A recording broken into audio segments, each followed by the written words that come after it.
되리니 내 직분 지켜서 잔이슬 맺힐 때에 일찍 일어나 해돋는 아침부터 힘써서 일하라 일할 수 없는 밤이 속히 오리라. 우리가 일상을 살아가면서 특별히 신앙생활하면서 절망적인 상황이 몰려올 때가 있습니다. 육신적으로 보면 곤궁하고 가난하고 또 헐벗고 핍절한 상황, 또 질병의 고통,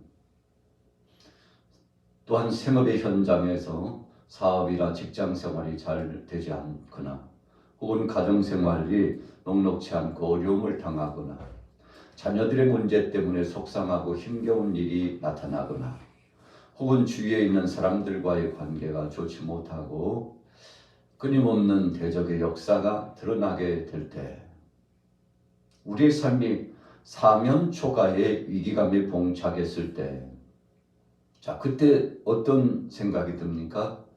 오늘 본문의 시편 기자는 두 가지를 고백했습니다.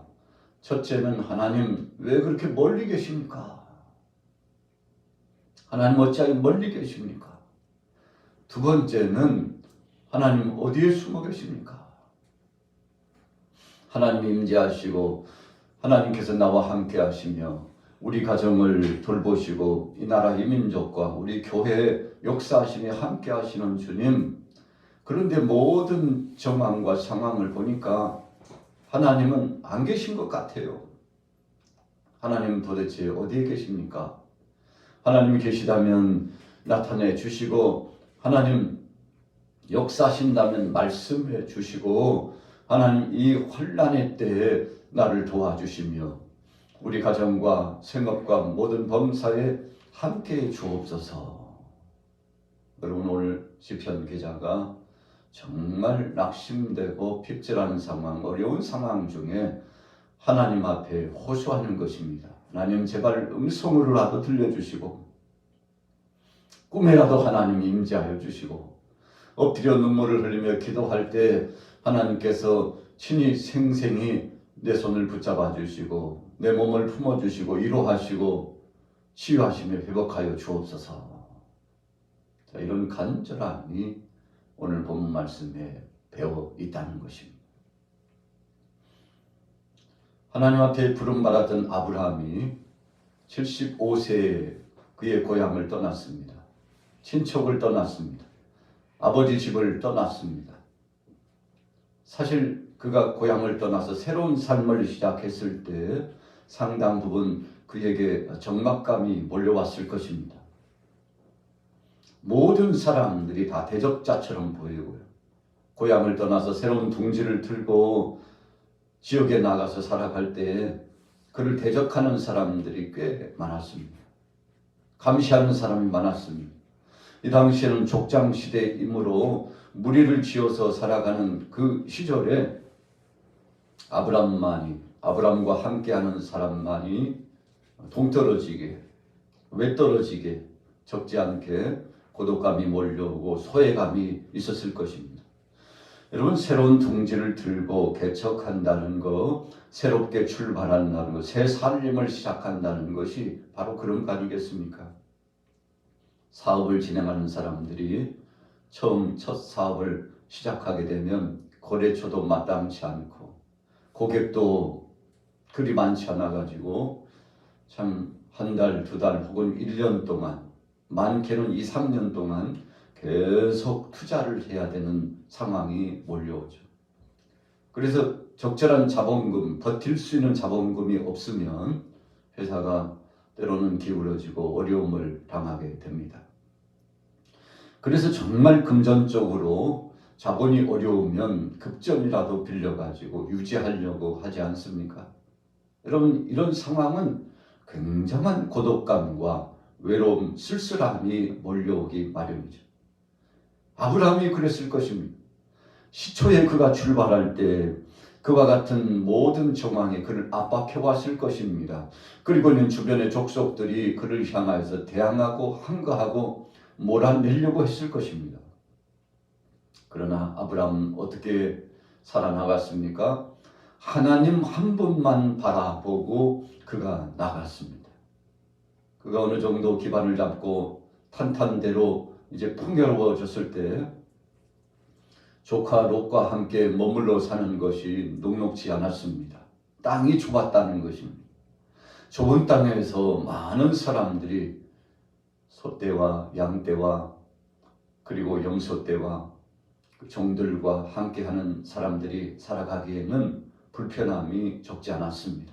사람들끼리 부딪히고 자신들의 소유끼리 서로 경쟁이 생기게 되고, 그래서 롯의 목자와 아브라함의 이 목자들이 서로 다투는 경우가 생겨났죠.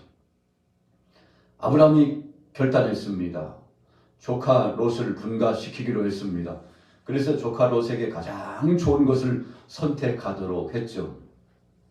마침내 롯이 최고 좋은 것을 선택하고 나가서 분가를 진행하게 되는데, 롯도 잘 되고 모든 것을 빼앗긴 것 같은 아브라함도 잘 되게 되었습니다. 여러분, 양보하고 사랑하고 희생하고 헌신하려고 했을 때에 하나님께서 아브라함 편에 함께해 주셨다는 것입니다. 그래서 아브라함은 하나님 중심이었습니다. 하나님 뜻 중심, 하나님 말씀 중심으로 나갔죠. 오늘 본문의 시편 기자도 참 외로워 보이고 고독해 보이고 핍절한 상황이 몰려오고 탄식이 저절로 나오는 상황으로 출발했지만 나중에 보면 하나님께서 다 회복해 주시는 것을 볼 수 있습니다. 자, 2절 말씀 보세요. 악한 자가 교만하여 가련한 자를 심히 압박하오니 그들이 자기가 베푼 꾀에 빠지게 하소서. 악인은 그의 마음에 욕심을 자랑하며 탐욕을 부리는 자는 여호와를 배반하여 멸시하나이다. 오늘 시편 기자 이 시 기도문을 정리했던 주인공을 적지 않게 악의 축을 구축한 사람들이 교만방자하고 마음의 욕심을 품고, 그리고 와서는 하나님 있긴 어딨나, 여호와는 없다, 하나님은 없다 소리를 치고, 하나님께서 너와 함께 하실 것 같으냐, 하나님이 살아계시다면 세상이 이렇겠느냐, 자, 방자한 말과 행동을 하면서 끊임없이 대적해 오고 있었습니다. 그래서 4절에 보세요. 악인은 그의 교만한 얼굴로 말하기를 여호와께서 이를 감찰하지 아니하신다 하며 그의 모든 사상에 하나님이 없다 하나이다. 오늘 이 시대에도 이 사상 논쟁이 계속 벌어지고 있죠. 세계에 도처에 많은 나라가 있습니다만 우리 대한민국도 냉전의 시대를 거쳐가면서 참 막대한 피해와 고통을 당했죠. 우리가 6.25 동란이 발생했던 그 직전 해방 이후와 6.25 동란을 거쳐가는 바로 약 10여 년 동안에 한반도에 참 피비린내 나는 고통스러운 일들이 펼쳐졌습니다. 나라가 일본의 압제 가운데서 해방돼서 해방의 감격을 채 누리기도 전에 어떤 일이 발생했습니까? 나라가 둘로 갈라졌습니다. 공산주의와 민주주의로 갈라졌습니다. 북쪽은 공산당이 되었습니다. 남쪽은 민주주의가 되었습니다. 그래서 끊임없이 대적하고 서로 원수가 되었습니다. 참 나라가 도탄에 빠져가지고 이기감 속에서 우리의 대한민국이 독립만 되었으면 좋겠다. 그래서 태극기를 휘날리면서 자주 독립국가 선언을 계속 펼쳤지 않습니까? 그것이 바로 독립운동입니다. 나라가 이제 회복되기를 원했습니다. 36년 만에 나라가 회복이 되었죠. 하나님이 보호하사 우리나라 바로 이 대한민국이 하나 되어서 세계 속에 우뚝 설 수 있는 해방의 감격을 누렸는데 몇 년 되지 않아서 참 나라가 둘로 갈라지고 아주 처참한 상황이 되었습니다. 둘로 갈라진 것도 서럽고 마음 아픈데 얼마 지나지 않아서 북쪽에서 소련제 탱크를 몰고서 그것도 주일날 아침에 남침을 해왔지 않습니까? 그래서 참 수많은 사람들이 죽었습니다. 우리 믿음의 사람들은 할 것도 없이 정말 힘없고 약한 많은 사람들이 남쪽도 그랬고 북쪽도 그랬습니다. 여러분, 전쟁이라고 하는 것은 참 비극적인 것입니다. 그래서 우리 한반도에 다시는 전쟁이 발생돼서는 안 된다고 그렇게 소원하고 기도하고 있지 않습니까? 북쪽은 북쪽대로, 남쪽은 남쪽대로 군비를 확충하고 경쟁 구도가 계속 지금 치솟아 올라가면서 여러분, 이 대결 구도가 계속 조성이 되고 있지 않습니까? 사실 마음 아픈 일입니다. 여러분, 오늘 본문 말씀에도 대적자들이 얼마나 많은지 믿음의 사람을 업신여기고 오늘 시편 기자 정말 하나님 뜻대로 살고자 소원하는 하나님 말씀 안에서 승리하기를 원하는 그를 힘으로 고통을 주고 멸시하고 그래서 대적자들이 몰려오는데 그들의 사상이 잘못되었다고 그랬습니다. 자, 4절 후미어 보세요. 그의 모든 사상에 하나님이 없단다. 여러분, 공산당은 하나님을 부정합니다. 그래서 사실 우리 기독교 역사적으로 보면 이 남한보다도 북한 쪽이 기독교가 더 부흥했습니다. 여러분, 그래서 교회도 더 많았습니다. 이 사는 살림살이도 북쪽이 더 좋았습니다. 훨씬 좋았습니다. 여러분, 그러나 시간이 지나고 북쪽은 교회가 다 폐쇄되고 우상숭배, 공산주의적인 이 사상 속에 우상숭배가 계속 진행되고 우리 남쪽은 어떻게 됐습니까? 교회가 우죽순처럼 생겨나고 하나님 앞에 앙망하고 찬양하고 경배하고 예배 중심으로 살아가고 하나님 앞에 엎드려 부르짖어 기도하고 산마다 골짜기마다 우상숭배는 떠나가고 기도하는 사람들이 끊이지 않았습니다. 여러분, 교회에서도 기도하고 산기슭에서도 기도하고 도처에 자리만 있으면 자리를 펴고 박수를 치고 찬송을 하고 말씀을 받고 그리고는 부르짖어 기도하는 것이 습관처럼 되어졌지 않습니까? 여러분, 그래서 기도가 끊어지지 않고 말씀이 퇴락되지 않고 하나님 말씀 중심으로 나갔던 시절에 우리 대한민국이 세계 속에 우뚝 서가지고 10위권 안에 육박할 수 있는 참 선진국의 대열에 들어가게 되었습니다. 그래서 국제적인 정말 폼난 그런 사역이 우리 대한민국에 진행되었지 않습니까?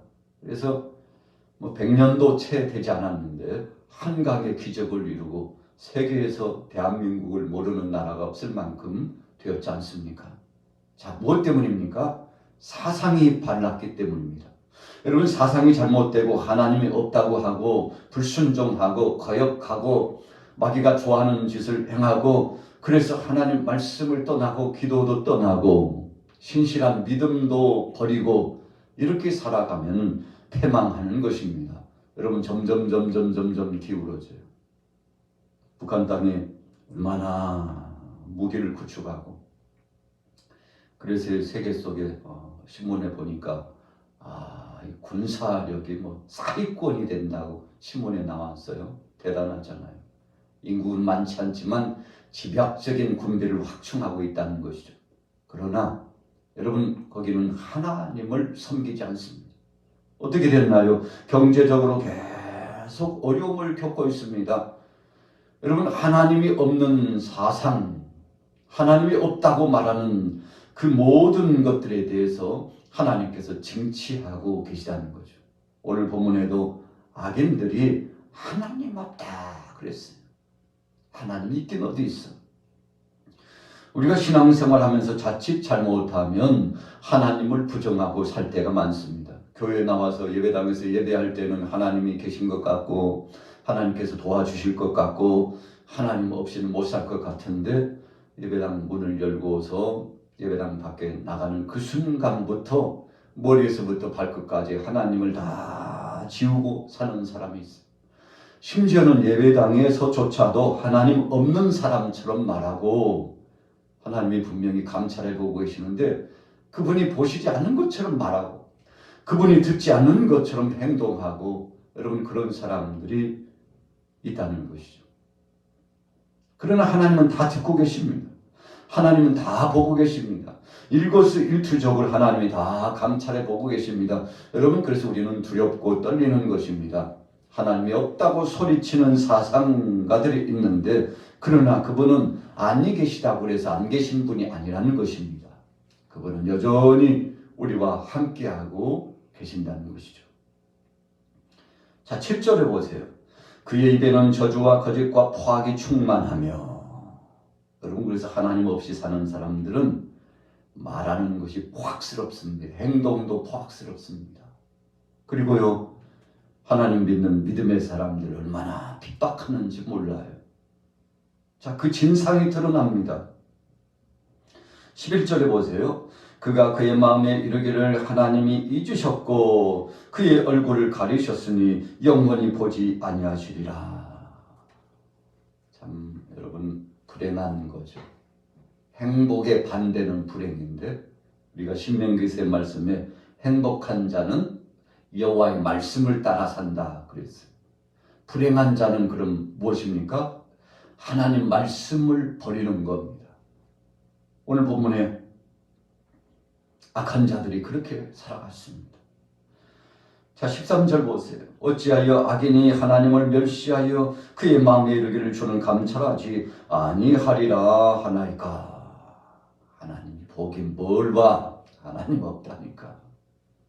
하나님이 살아계시면 세상이 이렇나? 하나님 계시면 하나님 있으면 도대체 우리의 삶이 왜 이렇게 되나? 여러분 그래서 어려움이 봉착해 오고 환란이 찾아오면 정말 믿음의 사람인지 아닌지를 확인하는 것입니다. 여러분 교회에서도 마찬가지. 우리 가정에서도 이 나라의 민족에서도 우리 공동체 안에서도 마찬가지입니다. 어려움 당해보면 환란 당해보고 정말 살아가기 힘든 일에 봉착하면 그때 진정한 신앙인인지 아닌지가 나온다는 것입니다. 그러나 여러분 오늘 믿음의 사람은 어떻게 되었습니까? 17절에 보세요.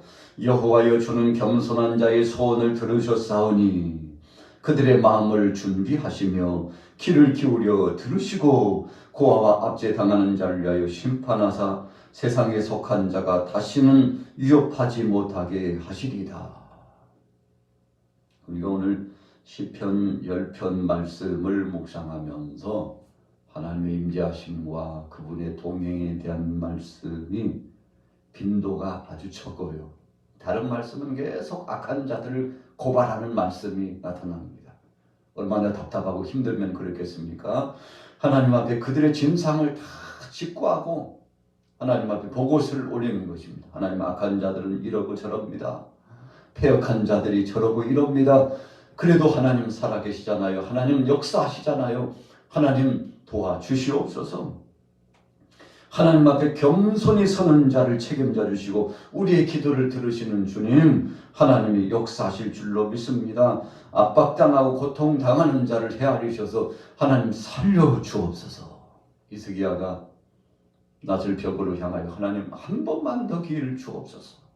그랬더니 하나님께서 회개하고 기도하는 히스기야 왕을 도와주셨죠. 다윗이 공궁한 중에 그는 기도하기를 기뻐했습니다.